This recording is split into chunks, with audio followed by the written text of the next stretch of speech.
The mark of a truly great expansion pack is when, after you've played it, you realize you could never go back to the original game again. The expansion pack has just added way too much good new stuff to the game that you already loved for you to ever think about, the days of playing without these additions. And Frozen Throne takes everything that was good about Warcraft 3 and basically adds to it and makes it better.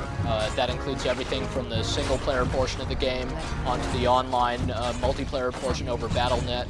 There are numerous new units, there are new heroes, there are some really great-looking new tile sets. There's even an expanded map maker scenario editor for those inclined to try to make their own maps and missions and things like that. Really, this is just a fully featured expansion pack with much more content to it than most full games would even bother to offer, and it's just a suitable follow-up to a game that was really, really great to begin with.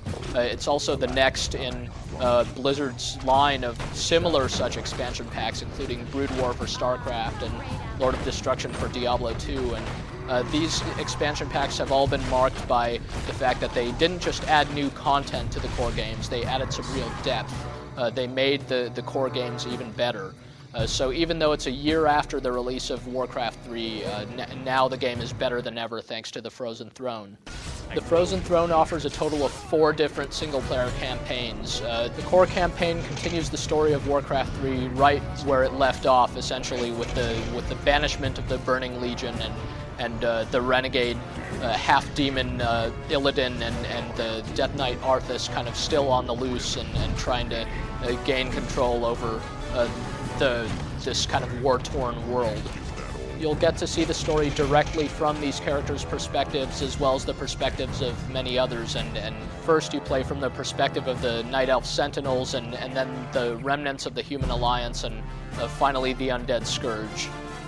Much like Warcraft 3, the story in the Frozen Throne is told through lots of really good voiceover and lots of kind of in-mission cutscenes and between-mission cutscenes that show kind of what's going on with these relatively complex characters and how they're trying to go about, succeeding in whatever strange goals that they have that are always, opposed to all the other characters.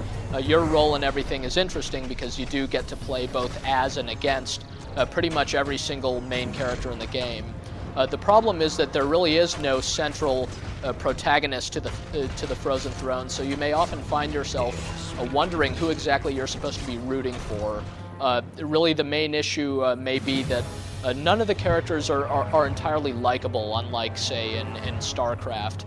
In the Frozen Throne, all the main characters just have kind of a sort of a dislikable quality about them, whether because they're just naive or whether because they're despicable in some way. So they're complex in that regard. There are nice aspects to them. There are also aspects that you just kind of shake your head at and wonder why they act the way they do. But since there's no one to really latch on to, the story can feel a bit unfocused. And also there's just much more build-up than actual kind of climax and resolution to this story. So, if you're familiar with how Brood War kind of left you hanging at the end, the Frozen Throne does kind of the same thing. Then again, the fact that you could criticize this story for, these sorts of relatively complex issues speaks to the fact that the story, by and large, is much, much better here than in most games. The orcs don't figure into the main campaign at all, but they do get their own kind of bonus campaign. You actually play from the perspective of this half-ogre Beastmaster character who happens upon the orcs who've settled a new kind of homeland, and you're helping them out to accomplish various tasks. But this campaign doesn't play at all like standard real-time strategy games because you don't control resources or anything like that. It plays a lot more like Diablo. You're just running around, going in different directions, going on various quests, fighting a lot of enemies and kind of doing some backtracking, getting better items. It shows how much flexibility there is to the Warcraft 3 game engine and how well it can handle types of gameplay that you maybe wouldn't expect. At the same time, this campaign isn't quite as well balanced as the core campaign missions, and it kind of gets pretty easy pretty quickly. And as you have to backtrack back to base, enemies will respawn, and they'll be no match for you, but it can be kind of tedious to slog through them. But this still makes a good, interesting diversion, and Blizzard promises more where this came from. As for the core missions, they're really just inventive and represent literally, the best example of real-time strategy mission design to date. They just always keep you guessing, and Blizzard realizes that, if people really want the standard formula of build up your base and attack the enemy, then you could just play multiplayer or a skirmish. They don't really make you do that much of that sort of thing in the campaign. Instead, these campaign missions always have an interesting twist to them and really keep you guessing from one to the next. So really the highlight of the campaign isn't so much the story as just seeing what sort of interesting new mission you'll have to work with next. The main additions to the gameplay itself obviously come in the form of the new hero characters and the new units. These make for meaningful additions to each of the 4 main factions of Warcraft III and really kind of fill the gaps. A lot of the new units represent sort of counters to some of the common and most popular tactics from Warcraft III. For example, some of the units are used to directly counter hordes of spellcasting units, which became popular over the course of the last year. Also, there are new structures that you could build in the early game that will slow down heroes that come stomping into your base. These new defensive structures let you counter some of some of the most popular tactics. So these things don't fundamentally change the way Warcraft 3 plays, but they really add complexity to every stage of a match and just give you a lot more units to work with, a lot more strategies that you could try to own and try to adopt against various types of opponents. Over the course of the last year, Blizzard has also fine-tuned Warcraft 3 in general and has adjusted the balance and improved little aspects of the interface, basically taken a game that was really, really great to begin with and polished it up to near perfection. So things like the supply limit and the upkeep system from Warcraft 3 have been loosened up a bit, and these are sort of concessions for players who've become very experienced at Warcraft 3, but at the same time, beginner players, will find that the game just plays extremely well.